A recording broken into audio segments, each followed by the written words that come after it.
નમસ્કાર મિત્રો, Gujarat division news પર સમાચાર મળી રહ્યા છે। દાહોદમાં જિલ્લા સ્વાગત કાર્યક્રમમાં કલેક્ટરનો કડક સંદેશ।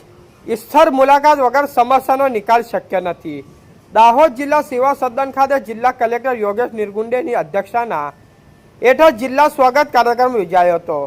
કાર્યક્રમમાં જિલ્લા વિકાસ અધિકારી સ્મિત લોઢા તથા નિવાસી અધિકારી કલેક્ટર જે.એમ. રાવલ સહિત સંબંધિત વિભાગોમાં અમલીકરણ અધિકારીઓની ઉપસ્થિત રહ્યા હતા। કાર્યક્રમ દરમિયાન ફેબ્રુઆરી માસમાં યોજાયેલ સ્વાગત કાર્યક્રમની સમીક્ષા પણ કરવામાં આવી હતી।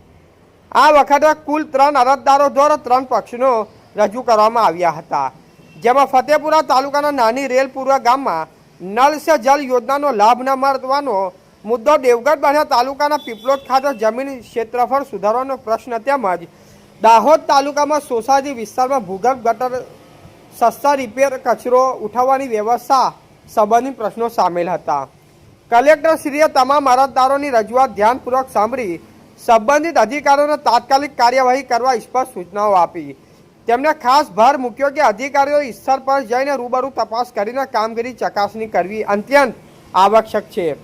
આ ઉપરાંત તેમણે તમામ વિભાગોના સમયાંતરે ટેબલ ઇન્સ્પેક્શન કરીને કામગીરીની સમીક્ષા કરવામાં પણ માર્ગદર્શન આપ્યું, જેથી લોકોના પ્રશ્નો ઝડપી અને અસરકારક નિકાલ શક્ય બને।